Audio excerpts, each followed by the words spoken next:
Sanciones explosivas. ¿Quién asestó el golpe más duro contra la infraestructura de Gazprom? La política de sustitución de importaciones comienza a dar resultados para Rusia justo en el momento en que el país se acerca a otro ciclo de escasez y se forma una nueva tensión. Parlamentarios rusos han prometido interrumpir el transporte con Azerbaiyán. En las regiones donde actuaron las fuerzas de seguridad, cientos de personas se quedaron sin empleo. Moscú enfrenta una ola de despidos masivos. Mientras tanto, los agentes del gobierno parecen haber cambiado de enfoque. Otro golpe por la espalda. Rusia perdió un mercado potencial. Tras el arresto de un diputado y de un funcionario público, los directores del NABU y de la SAP, los principales organismos anticorrupción de Ucrania, se reunieron con el presidente Volodymyr Zelensky. Y mientras tanto, en contraste con el caos de la región, surge un ejemplo inspirador: el pequeño milagro finlandés, las noticias más urgentes y relevantes con detalles exclusivos. Estás viendo el informativo Línea de Frente, trayendo los hechos más recientes de Ucrania y del escenario internacional antes y con más claridad que cualquier otro canal. Todo lo que necesitas saber hoy. Una nueva explosión relacionada con el gas en Rusia, pero esta vez no fue una bombona doméstica. Esta vez, el objetivo fue un activo estratégico. Uno de los principales gasoductos del país fue alcanzado. En la región de Volgogrado, el gasoducto de gran escala Asia Central Centro quedó fuera de operación. La tubería, que pertenece a la empresa estatal rusa Gazprom, es responsable de transportar gas natural desde Turkmenistán, pasando por Uzbekistán y Kazajistán hasta territorio ruso. Según varios medios ucranianos, que citan fuentes anónimas, esta estructura abastece directamente el complejo industrial de Dimikanovo, la corporación rusa de aeronaves MiG, la fábrica de municiones Magnum K y otros pilares del sector militar industrial ruso. De acuerdo con relatos de residentes locales, en cuanto se escucharon las primeras explosiones, equipos de emergencia fueron enviados rápidamente al lugar. En la región del pueblo de Dinamovsko, en el distrito de Nekaevsky, provincia de Volgogrado, equipos de las fuerzas de seguridad y brigadas de mantenimiento continúan trabajando en el lugar del incidente.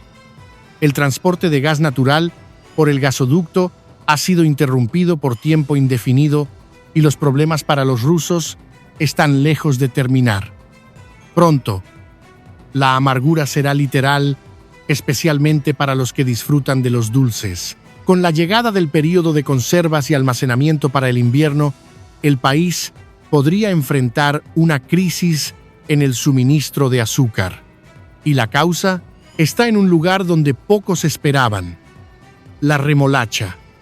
Según datos del organismo estatal Rosstat, las empresas del sector agroindustrial redujeron en más del 50% el volumen de entrega de esta raíz entre enero y junio de este año en comparación con el mismo periodo del año pasado, incluso con el aumento del área cultivada.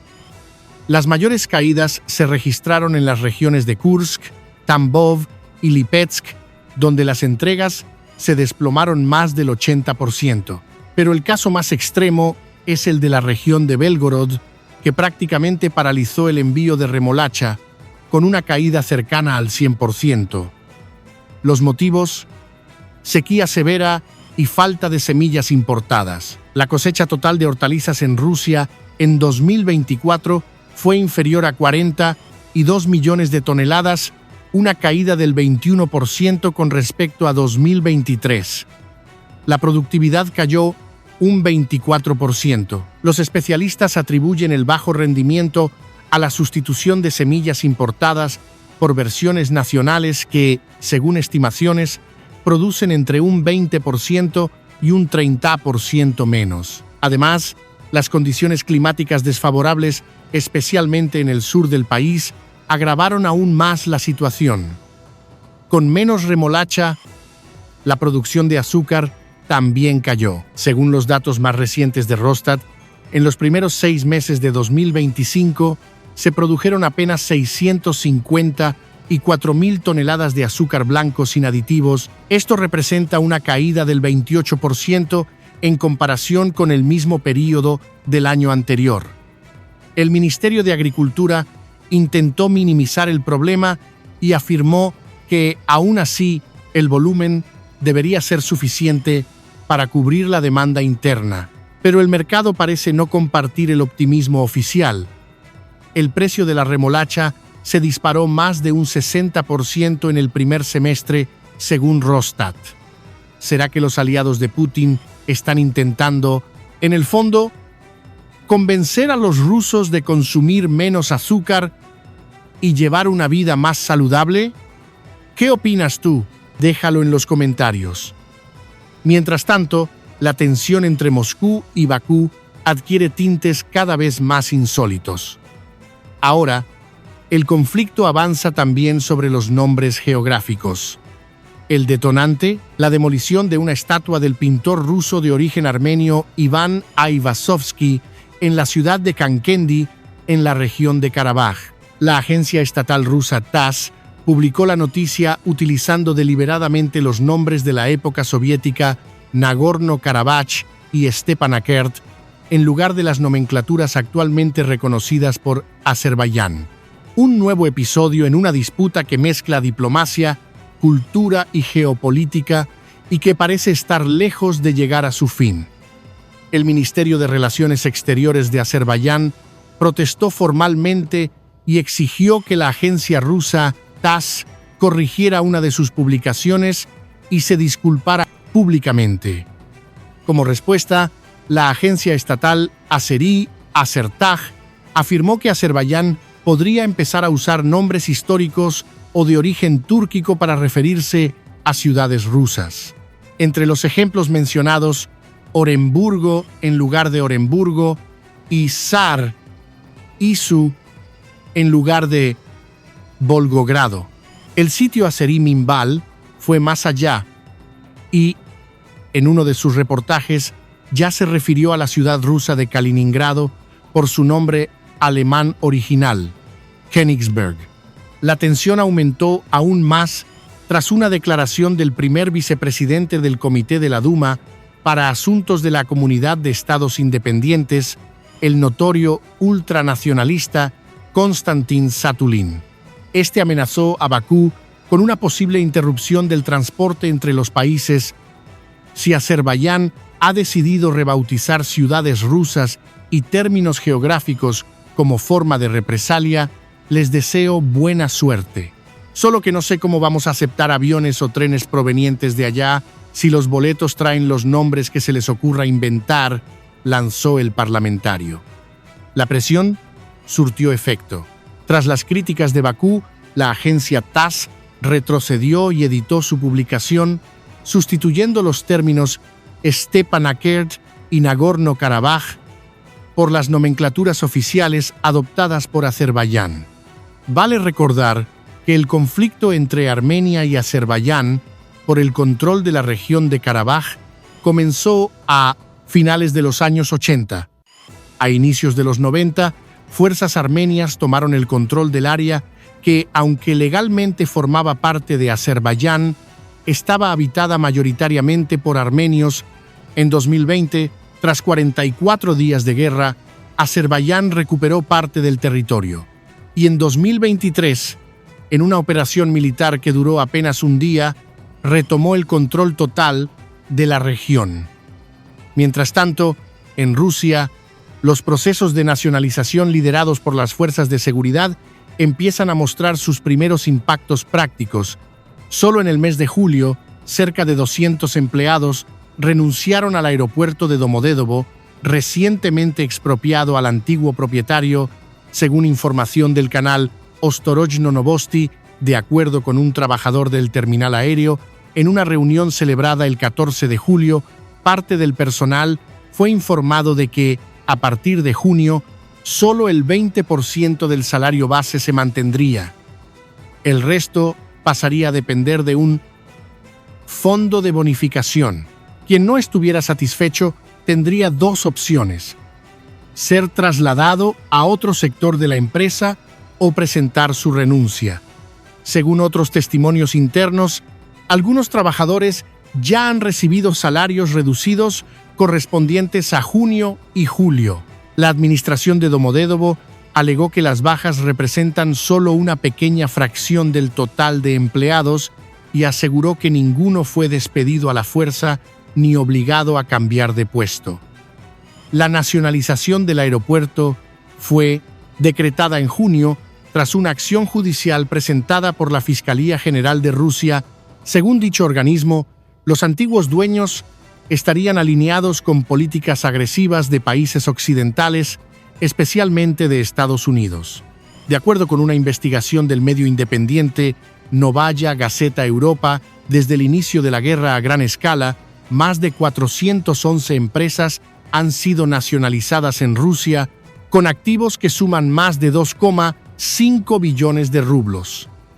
¿Recuerdas aquel viejo lema soviético, la tierra para los campesinos? Pues ahora parece que todo está terminando en manos de los militares. Si recuerdas cómo era la frase completa, escríbela en los comentarios, porque a veces la memoria falla. Y Bakú marca una nueva victoria sobre Moscú, esta vez en el ámbito económico. El gas natural de Azerbaiyán ha llegado a un territorio que, hasta hace poco, estaba fuertemente controlado por Rusia. El combustible extraído del campo submarino Shah Deniz, en el mar Caspio, llegó a la provincia siria de Alepo, pasando por la provincia turca de Kilis. Se prevé que las entregas superen los 1.000 millones de metros cúbicos de gas al año, con posibilidad de duplicar ese volumen en el futuro. Un punto clave del proyecto es que Azerbaiyán se presenta como un socio pragmático y políticamente neutral, muy diferente de las grandes potencias como Estados Unidos o los países de la Unión Europea, cuyas acciones en Medio Oriente suelen estar asociadas a intervenciones militares o condiciones ideológicas. La iniciativa tiene como objetivo reconstruir la infraestructura energética de Siria, devastada tras años de guerra civil, y mejorar el suministro de electricidad en el país. Entre los países involucrados, el proyecto ya ha sido calificado como histórico. Si todo sale bien, pronto los ciudadanos sirios podrán notar la diferencia en la cantidad de horas de electricidad disponibles diariamente. Y entonces surge la pregunta, ¿por qué Rusia, que ha apoyado a Bashar al-Assad durante tantos años, nunca hizo algo así antes? ¿Coincidencia o no? Bastaron 6 meses tras la caída del dictador sanguinario para que el tan necesario combustible finalmente llegara a un país aún en ruinas. ¿Coincidencia? Escríbelo tú mismo en los comentarios. Y tras 2 semanas de turbulencia política, marcadas por la aprobación y posterior revocación de la polémica Ley 12.414, los jefes de los principales organismos anticorrupción de Ucrania decidieron reunirse con el presidente Volodymyr Zelensky. Semen Krivonos y Alexander Klimenko presentaron al presidente ucraniano los resultados de otra operación exitosa. El NABU y la SAP, los principales órganos anticorrupción del país, arrestaron a un diputado nacional, además de altos funcionarios de las administraciones distrital y municipal e incluso a militares de la Guardia Nacional. Según el NABU, los sospechosos fueron capturados recibiendo sobornos durante procesos de compra de drones y equipos de guerra electrónica. El esquema incluía sobreprecios en contratos públicos con el gobierno, una práctica antigua, pero ahora enfrentada con mayor firmeza. La SAP informó que hasta el momento fueron detenidas 4 personas. El Centro de Lucha contra la Corrupción añadió que uno de los implicados es el parlamentario Oleksiy Kuznetsov, del partido oficialista Servidor del Pueblo. Según el centro, Kuznetsov ya había votado anteriormente a favor de limitar la independencia del propio NABU y de la SAP, lo que ahora genera aún más sospechas sobre su comportamiento. Y ahora pasamos a las noticias del llamado Occidente sin alma. Mientras líderes autoritarios bombardean a sus vecinos y envían a cientos de miles de ciudadanos a morir, en una Europa en decadencia se persiguen metas muy distintas. Un ejemplo: ni una sola muerte en el tráfico durante todo un año. Esto ocurrió en Helsinki, capital de Finlandia, un logro que parecía imposible, pero se hizo realidad. Ninguna víctima fatal en accidentes de tránsito en 12 meses. La última muerte registrada en las calles de la ciudad ocurrió a principios de julio de 2024.